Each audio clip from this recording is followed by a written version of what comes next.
નમસ્તે વિદ્યાર્થી મિત્રો, જ્ઞાનમંજરી વિદ્યાપીઠ ઓનલાઈન ક્લાસીસમાં આપનું હાર્દિક સ્વાગત છે. આપણે ધોરણ 12 વિષય નામાની અંદર પ્રકરણ નંબર 1 નો અભ્યાસ કરી રહ્યા છીએ.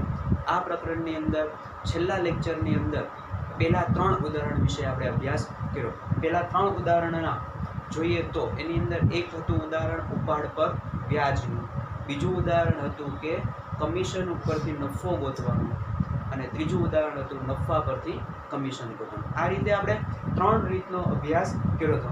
આજે આપણે ચોથી રીત એટલે કે ઉદાહરણ નંબર 4 થી આપણે શરૂઆત કરીએ. પેજ નંબર 17 ઉપર ઉદાહરણ નંબર 4. શીલા, સુરભી અને સીમા 5:7:9 ના પ્રમાણમાં નફો નુકસાન વેચી લેતા ભાગીદારો છે. ત્રણે ત્રણનું નફા નુકસાનનું પ્રમાણ આપેલું છે. નફા નુકસાનનું પ્રમાણ બરાબર 5:7:9. મેનેજર સંકેતને તેનું કમિશન બાદ કર્યા પછી વધતા નફા પર 10% કમિશન આપવાનું છે. આમાં આપણે 10% કમિશન આપવાનું છે. અને સુરભીને 7,000 નફો મળે છે. સુરભીના ભાગનો નફો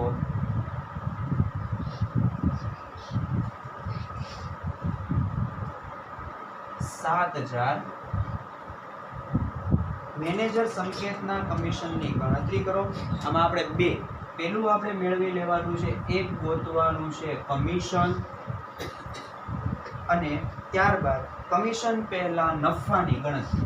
આ 2 મુદ્દાઓ વિશે આપણે અહીંયા માહિતી મેળવવાની છે. હવે જો અહીંયા આપણને આ એક નફા નુકસાનનું પ્રમાણ આપ્યું છે. એમાં 3 ભાગીદારો છે. એક છે શીલા, પછી બીજું છે સુરભી, અને ત્રીજી છે સીમા. આ 3 ભાગીદારો આપણને આપેલા છે. એનો અર્થ એવો થયો કે શીલાનો ભાગ 7 થાય, સુરભીનો ભાગ થાય 9, અને સીમાનો ભાગ થાય સુરભીનો ભાગ થાય 7 અને સીમાનો ભાગ થાય 9. તો આ રીતે આપણને આટલી માહિતી આપે. હવે જો અહીંયા એક ભાગીદારનો નફો આપ્યો છે. હવે કમિશન ગોતવું હોય તો આપણે કુલ નફો ગોતવો પડે. અહીંયા આપણને એક જ ભાગ આપેલો છે. અહીંયા આપણને એક ભાગ આપ્યો છે.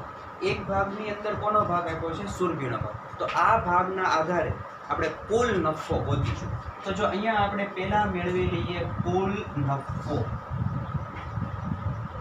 કુલ નફો બરાબર જે ભાગીદારનો ભાગ આપ્યો હોય એ, એટલે કે અહીંયા સુરભીનો નફાનો ભાગ આપ્યો છે તો એ નફાનો ભાગ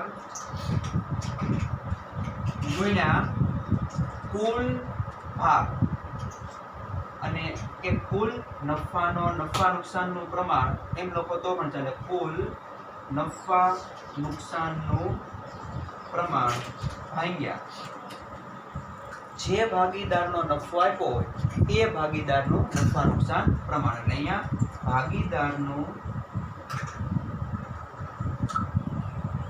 ભાગીદારનું નફા નુકસાન પ્રમાણ.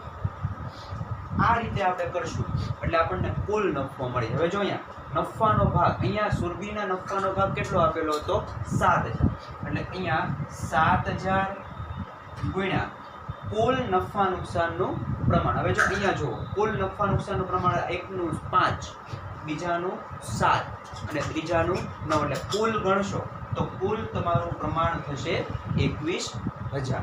અને એને ભાગ્યા ભાગીદારનું નફા નુકસાનનું પ્રમાણ. એટલે કયા ભાગીદારનો ભાગ આપ્યો હતો? સુરભીનો ભાગ આપ્યો.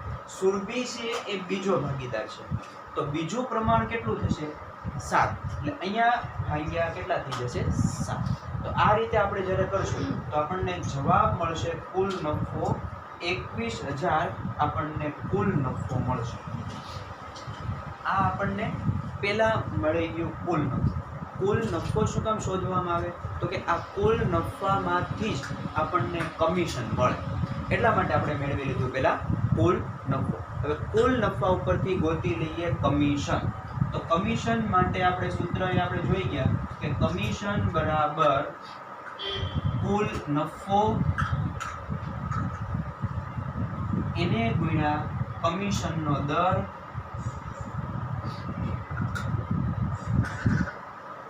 અને ભાગ્યા 100. અહીંયા જો 100 કામ લીધું તો કે નફા ના નથી, નફા પર છે. નફા ના હોત તો 100 વત્તા કમિશનનો દર ઉમેરે, પણ આમાં એ ઉમેરવાનો નથી. હવે આ કિંમત આપણે અહીંયા મૂકતા કુલ નફો આપણી પાસે હતો 21,000 એને ગુણ્યા કમિશનનો દર પ્રશ્નમાં જ આપેલો છે 10% અને ભાગ્યા 100. એટલે આપણને કમિશન બરાબર જવાબ મળશે 2100. તો આ આપણને પહેલા પ્રશ્નનો જવાબ મળી ગયો, કમિશન મળી ગયું. હવે બીજો પ્રશ્ન એવો પૂછો તો કે આ ઉપરાંત મેનેજરના કમિશન પહેલાનો નફો, એટલે કે નફામાંથી કમિશન બાદ થઈ ગયેલું છે, હવે આપણે એ કમિશનને ઉમેરી દેવાનું. કમિશન ઉમેરો એટલે એ થશે નફામાં કમિશન પહેલાનો નફો. તો આપણે એ બીજું જોઈએ કે કમિશન પહેલાનો નફો બરાબર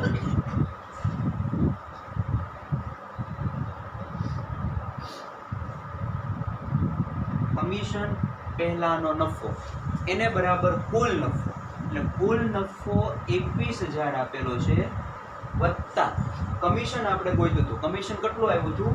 2100 આવ્યું હતું. એટલે જો આ બંનેનો સરવાળો કરતા જવાબ આવશે 23,100. તો આ રીતે આ દાખલો આપણે અહીંયા જોયો. જો આની અંદર બે વસ્તુ આપી, એક આપ્યું હતું નફા નુકસાનનું પ્રમાણ આપ્યું હતું અને બીજું આપ્યું હતું સુરભીના ભાગનો નફો, એટલે 3 માંથી એક ભાગીદારના ભાગનો નફો આપેલો છે. તો પેલા આ એક ભાગીદારના આધારે, આ એક ભાગીદારના નફાના આધારે આપણે મેળવી લીધો કુલ નફો. કુલ નફો બરાબર નફાનો ભાગ, એટલે જે ભાગીદારનો નફો આપ્યો એ ભાગીદારનો ભાગ કેટલો હતો? 7,000 ગુણ્યા કુલ નફા નુકસાનનું પ્રમાણ, એટલે આ 3 નો સરવાળો કર્યો એટલે આપણને કુલ નફા નુકસાનનું પ્રમાણ કેટલું આવી ગયું? 21. અને ભાગ્યા ભાગીદાર, એટલે કયો ભાગીદાર? તો કે જે ભાગીદારનો નફો આપ્યો છે એનો ભાગ ભાગાકારમાં જાય. ભાગીદાર હતી સુરભી, એટલે સુરભીનું પ્રમાણ કેટલું હતું? 7. એટલે ભાગ્યા કેટલા થઈ ગયા? 7.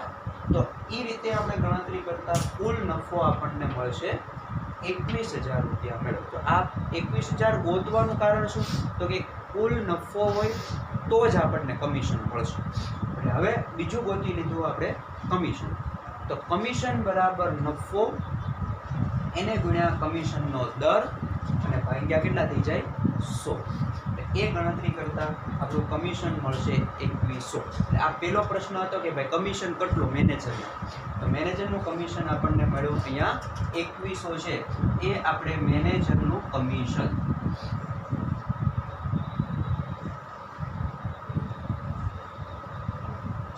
આ એક થયું. પછી બીજો પ્રશ્ન પૂછો તો કે કમિશન પહેલાનો નફો. તો કમિશન પહેલાનો નફો પૂછો એટલે આપણે અહીંયા એને કમિશનને નફામાં ઉમેરી દેવાનું. એટલે કુલ નફો હતો 21,000 વત્તા કમિશન હતું 2100. એટલે આ બંનેનો સરવાળો કરતા આપણને મળશે 23,100. તો જો આ રીતે આપણે અહીંયા જોયું કે એક ભાગ ઉપરથી નફો, કુલ નફો ગોત્યો, કમિશન ગોત્યું અને છેલ્લે નફા પહેલાનો કે કમિશન પહેલાનો નફો ગોત્યો. આ રીતે થયું. હવે આપણે જોઈએ ઉદાહરણ નંબર 5.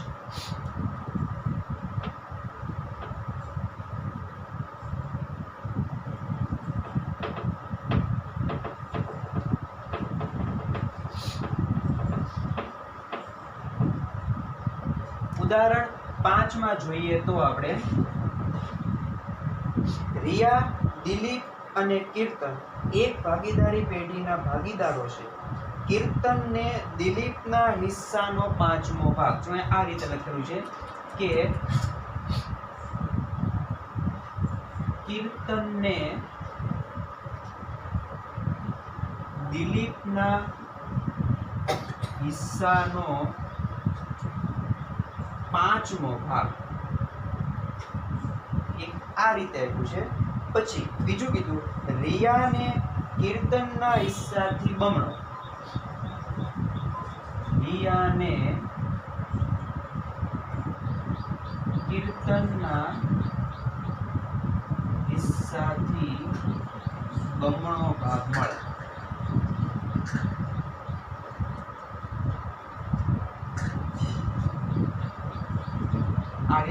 વાક્ય આપ્યા છે, જો વર્ષના અંતે પેઢીનો કુલ નફો 1,92,000 થયો હોય તો દરેક ભાગીદારને મળતી રકમ શું હોય છે? હવે જો આ બે રીત આપી છે, બે આપ્યા છે, 3 ભાગીદારો આપ્યા છે. 3 ભાગીદારોમાં એક ભાગીદાર છે રિયા, પછી બીજો ભાગીદાર છે દિલીપ અને ત્રીજો ભાગીદાર છે કીર્તન. આ 3 ભાગીદાર આપણને આપેલા છે. 3 ભાગીદારો આપ્યા છે અને આ બે લાઈન કીધી છે. હવે જો અહીંયા પહેલી લાઈનમાં સમજો, કીર્તનને દિલીપના હિસ્સાનો 5મો ભાગ, એટલે કે કીર્તનને કોના કરતા? દિલીપ. એટલે જેટલો દિલીપને મળતો હશે એની કરતા કીર્તનને 5મો ભાગ મળે. દાખલા તરીકે કીર્તનનો જો દિલીપના હિસ્સાનો, દિલીપને 1 મળતો હોય, દાખલા તરીકે દિલીપનો હિસ્સો કેટલો હોય? 1 હોય, તો આને કેટલો મળશે? ઓલાને કીર્તનને મળશે એનો 5મો ભાગ, એટલે 1 રૂપિયાનો 5મો ભાગ. દાખલા તરીકે 1 રૂપિયો એટલે 100 પૈસા થયા, તો 100 પૈસાનો 5મા ભાગ લેવા જઈએ તો ઓલાને કેટલા મળે? 20 પૈસા મળશે. કોને? કીર્તનને. એટલે અહીંયા આપણે દિલીપના ભાગને ધારવો પડે, પણ તમે કોઈ પણ ભાગ ધારી શકો. એટલે દાખલા તરીકે દિલીપનો ભાગ 1 લ્યો તો પણ ચાલે, 2 લ્યો તો પણ ચાલે, કોઈ પણ લો, પણ અહીંયા આપણે એને આપવાનો કેટલો ભાગ છે? 5મો ભાગ. આપણે દિલીપના કરતા કીર્તનને 5મો ભાગ આપવો, એટલે આપણે દિલીપના હિસ્સાને 5 જ ધારી લઈએ તો આપણને સહેલું પડશે. એટલે જો એ લખું છું કે ધારો કે દિલીપનો ભાગ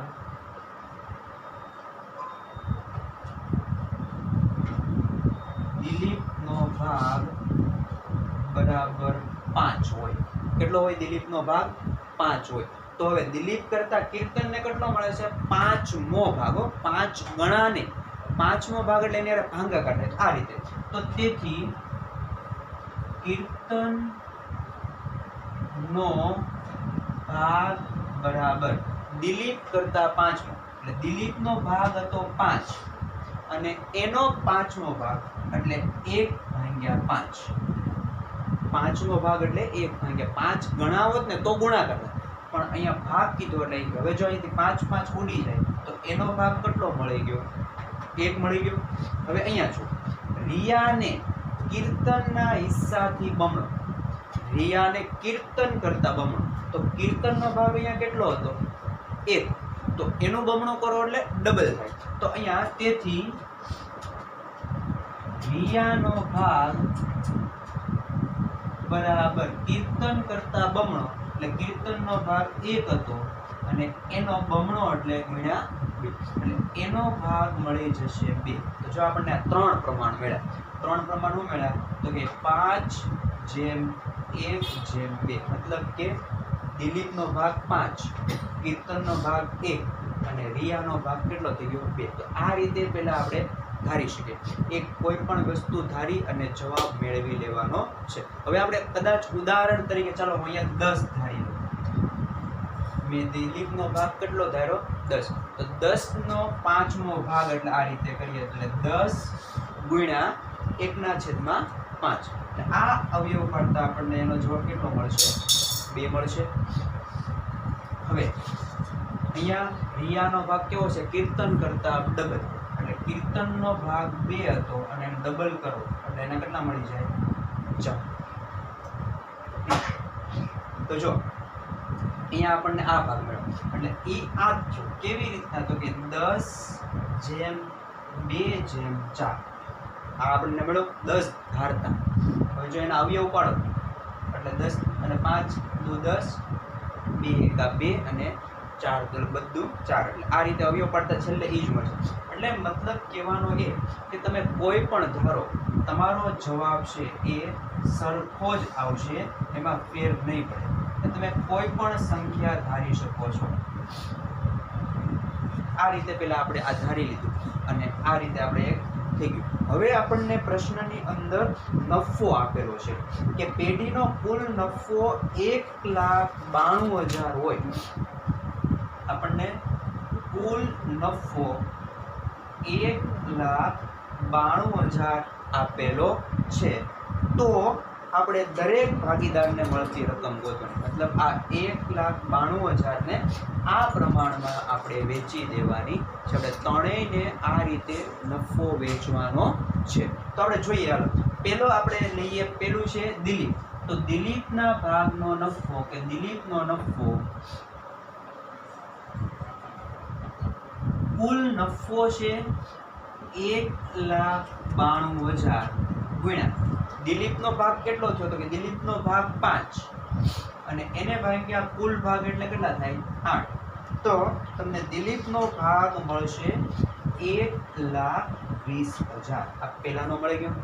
પછી દિલીપ પછી બીજું હતું કીર્તન. કીર્તનનો નફો બરાબર 1,92,000 ગુણ્યા એનું પ્રમાણ 1 હતું ભાગ્યા 8 આમદમ, એટલે કીર્તનનો ભાગ મળશે આપણને 24,000. અને ત્રીજું રિયાનો નફો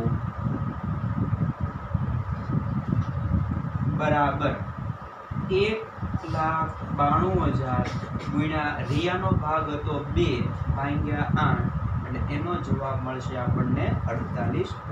તો જો આ રીતે આ પ્રશ્નનો જવાબ આપણને મળે. પહેલા આપણે શું કર્યું? તો કે પહેલા કોઈ પણ એકને ધારી લેવાનું. કોને ધારવાનું? તો કે પહેલા વાક્યની અંદર જો અહીંયા 2 છે, કોને આપવાનો છે અને કોણ આપશે? તો કે કીર્તનને આપવાનો છે અને દિલીપના ભાગનો. એટલે આપણે જેને આપવાનો છે એને નહીં ધારવાનું, પણ જેમાંથી આપવાનો છે એને ધારવાનું. એટલે દિલીપના હિસ્સામાંથી આપવાનો છે એટલે આપણે દિલીપના હિસ્સાને ધારી લીધું. તો 5 શું કામ ધાર્યું? કારણ કે એના 5નો ભાગ આપવાનો છે. દાખલા તરીકે અહીંયા તમને એમ કીધું હોય કે ચોથો ભાગ આપવાનો, તો અહીંયા 4 ધારા. અહીંયા આપણને 5નો ભાગ કીધો એટલે આપણે 5 ધારી લીધા. એટલે એના આધારે આપણને પહેલા આ પ્રમાણ મળ્યું. આપણને આ પ્રમાણના આધારે આપણે ત્રણે ત્રણ ભાગીદારોને આ નફો આપણે વેચી દીધો. તો આ હતું ઉદાહરણ નંબર 5, જેની અંદર તમે ધારવામાં સંખ્યા કોઈ પણ ધારી શકો, એનો વાંધો નથી. જવાબ છેલ્લે સરખો જ આવશે.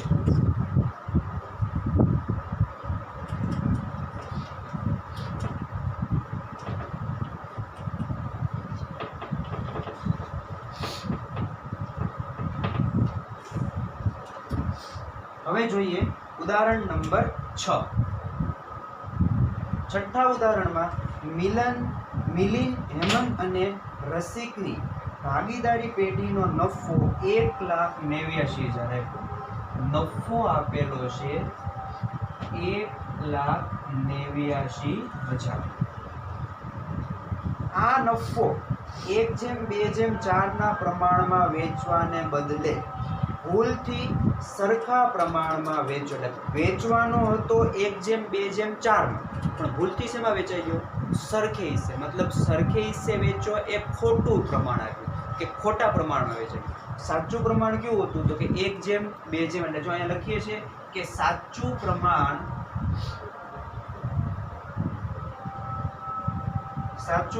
આપેલું છે આપણને 1:2:4 અને ભૂલથી ખોટા પ્રમાણમાં વેચાઈ ગયું એ ખોટું પ્રમાણ બરાબર સરખા પ્રમાણ. એટલે 1:1:1 એ ભૂલથી વેચાઈ ગઈ.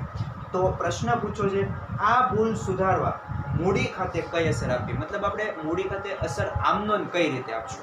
તો આમનોંધ આપવા માટે આપણે પહેલા આ બંનેની ગણતરી કરવી પડે કે નફો પહેલા વેચવો પણ એની માટે તમે એક નાનું કેવું આપણે કોષ્ટક બનશે. અહીંયા આ રીતે લખાય કે વિગત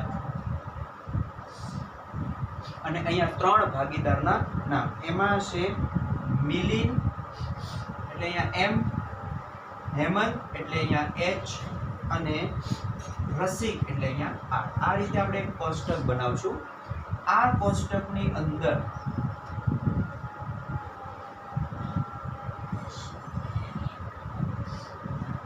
આ નફાને પહેલા સાચા પ્રમાણમાં વેચવાનો અને પછી વેચવાનો ખોટા પ્રમાણ. એટલે જો અહીંયા આપણે લખશું વિગતમાં કે નફો સાચા પ્રમાણમાં વેચતા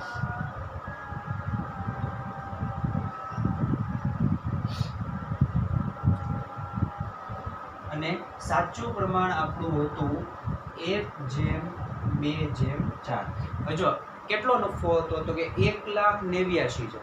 વેચવાનું કેવી રીતે તો આ પ્રમાણમાં, એટલે પહેલા માટે ખાલી ગણતરી દર્શાવીએ તો 1,89,000 ગુણ્યા 1 ભાગ્યા કુલ ભાગ કેટલા થઈ જશે 7. એટલે એ રીતે જો તમે ભાગાકાર કરી અને વેચશો એટલે તમને પહેલા સાચા પ્રમાણમાં વેચતા પહેલાને મળશે 27,000, બીજાને મળશે 54,000 અને ત્રીજાને મળશે 1,08,000. આ કયો વેચાતો કે 1,89,000 ને આ પ્રમાણમાં વેચાય. કયા પ્રમાણમાં? 1/2/4 ના પ્રમાણમાં વેચી દીધા. આ રીતે આપણને એક વેચાયેલી રકમ મળે. હવે એ જ રીતે પાછું તમારે ખોટા પ્રમાણમાં વેચવાનું. નફો ખોટા પ્રમાણમાં વેચતા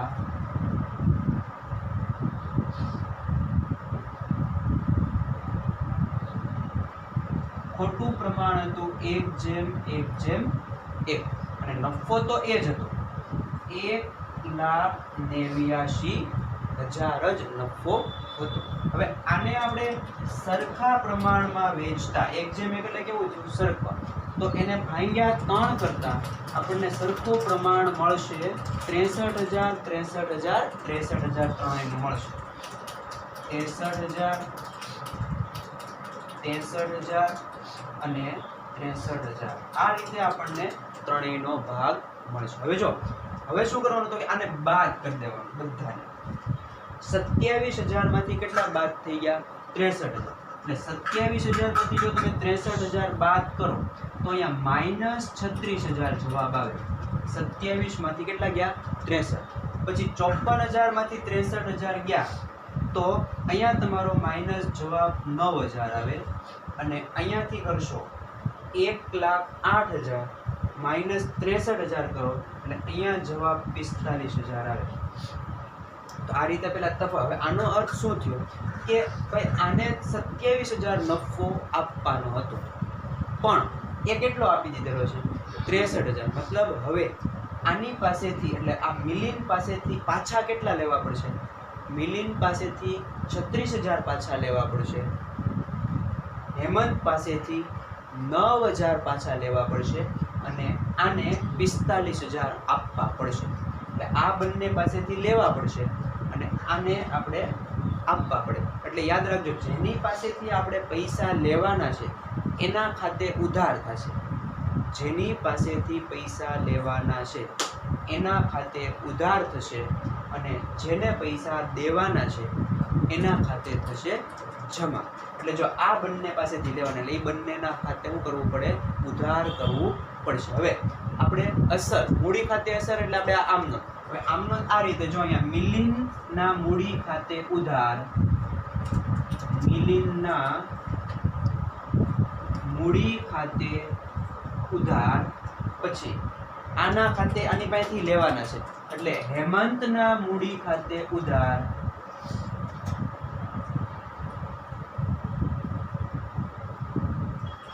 અને તે દેવાના કોને છે? આપણે રસિકને. એટલે તે રસિકના મૂડી ખાતે. હવે ઉધારમાં જો અહીંયા 36,000 પછી આના 9,000 એટલે અહીંયા 45,000 રૂપિયા અહીંયા આવશે. તો જો આ રીતે આ મૂડી ખાતે અસર પડી. ક્યારે? જ્યારે નફો છે એ જે રીતે વેચવાનો હતો એ રીતે નથી વેચાણો પણ એના કરતાં ઊંધા પ્રમાણમાં કે ખોટા પ્રમાણમાં જ્યારે નફો વેચાઈ ગયો હોય ત્યારે આ રીતે આપણે એની અસર આપવાની હોય છે. તો અહીંયા આપણે જોયું કે આ રીતે મૂડી ખાતાની અસર પડે. હવે જોઈએ આપણે ઉદાહરણ નંબર 7. આ કેવું હતું તો કે નફો ખોટા પ્રમાણમાં વેચાણો. આની જેવો બીજો દાખલો છે કે ઉપાડ જ્યારે ઊંધું થઈ જાય ત્યારે એ ઉદાહરણ આપણે જોઈએ. ઉદાહરણ નંબર 7.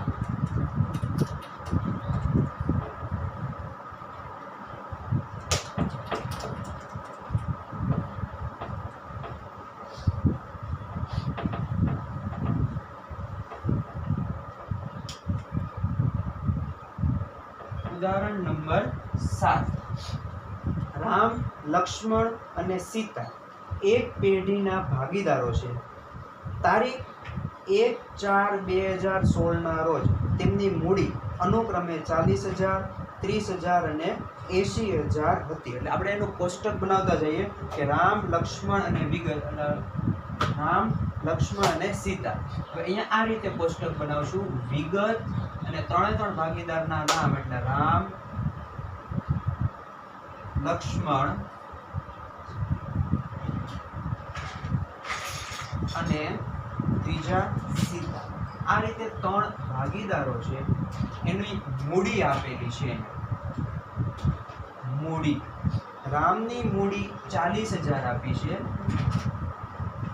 લક્ષ્મણની મૂડી 30,000 આપી છે અને સીતાની મૂડી 80,000 આપેલી છે. આ રીતે આપણને મૂડી આપેલી છે.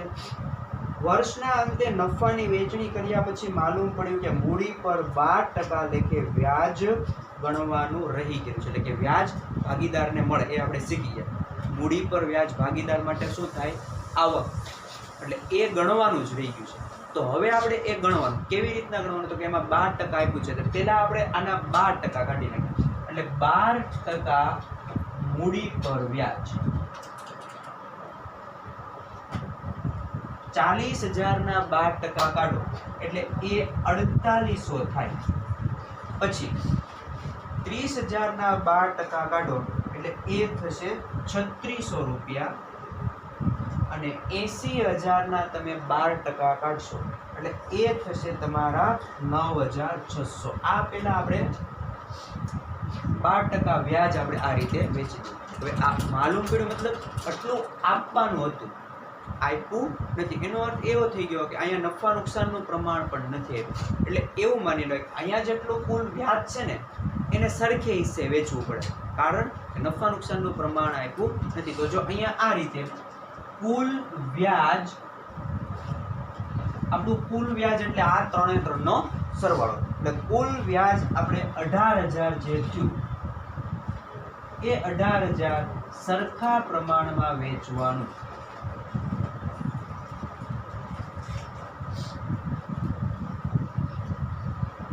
18,000 સરખા પ્રમાણમાં વેચતા બધાને કેટલા આવશે? 6,000, 6,000, 6,000. તો હવે અહીંયા જ્યારે આપણે બાદ કરશું એટલે અહીંયા જવાબ આવશે માઇનસમાં 12,200. અહીંયા માઇનસમાં જવાબ આવશે 2,400 અને અહીંયા કુલ પ્લસ જવાબ આવશે 3,600. આ રીતે જ્યારે વેચવું કેવી રીતના? તો કે કુલ મૂડી જે હતી એ મૂડીને આપણે પહેલાં 12% કાઢી નાખીએ. હવે એ વેચવાનું જ બાકી છે, મતલબ એવો કે એમાં નફા નુકસાનનું પ્રમાણ નથી આપ્યું એટલે આપણે પહેલાં એને સરખે હિસ્સે વેચી દેવું પડે. એટલે કુલ સરવાળો કરતાં 18,000 રૂપિયા, 18,000 ને સરખે હિસ્સે વેચતા આ રીતે એનો જવાબ આવ્યો. તો હવે આ તફાવતની રકમ જે માઇનસમાં આવી છે એ આપણને આપશે. એટલે ઓલાની જેમ જ ઓલામાં આપણે ઉધાર કર્યું હતું હમણાં આની પહેલાંના જ ઉદાહરણમાં, કારણ કે એની પાસેથી લેવાના છે એવો અર્થ થાય. તો એના પ્રમાણમાં ઉધાર થશે અને આને શું કરી દેવું પડે? જમા કરી દેવું પડે. એટલે આની પણ જો આપણે મૂડી ખાતે અસર આપવાની હોય કે ભૂલ સુધારણા નોંધ આ થશે: રામના મૂડી ખાતે ઉધાર,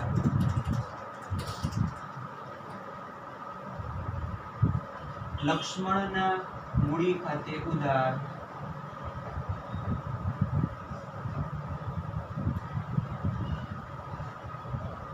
તે સીતાના મૂડી ખાતે. રકમ આપી છે 1200 રૂપિયા, 2400 રૂપિયા અને પ્લસ કરતા અહીંયા 3600 રૂપિયા. આ આપણે આમનોંધની અસર આ રીતે આપણે એની આપવાની છે. તો આપણે અહીંયા અત્યારે 4 ઉદાહરણ અલગ અલગ પ્રકારના જોયું. એક આપણે શું જોયું તો કે ભાઈ નફાના ભાગ ઉપર એક ભાગીદારનો નફો હોય એના ભાગ ઉપરથી આપણે કુલ નફો ગોતીને કમિશન ગોત્યું. બીજું આપણે જોયું કે ભાઈ આ મૂડી પર વ્યાજ આપવાનું રહી ગયું હોય. ત્રીજું આપણે જોયું સરખા પ્રમાણમાં કે ખોટા પ્રમાણમાં અપાઈ ગયું હોય ત્યારે, અને આપણે એક નફાનો ભાગના હિસ્સા કરી અને ધારી લેતા અને ધાર્યા બાદ આપણે એ રીતે એને નફા નુકસાનનું પ્રમાણ નક્કી કરી અને એ પ્રમાણમાં વેચતા આપણે શીખી ગયા. તો આજે આપણે આ 4 ઉદાહરણ જોયું. આ 4 ઉદાહરણ તમારા હોમવર્કમાં બે વાર લખવાના છે અને વ્યવસ્થિત રીતે જોવાના છે કે જેથી કરીને ક્યાંક ડાઉટ હોય તો એ તમારે સોલ્વ થઈ જાય. આગળના જે ઉદાહરણ છે એ આપણે આવતા લેક્ચરથી શરૂઆત કરીશું.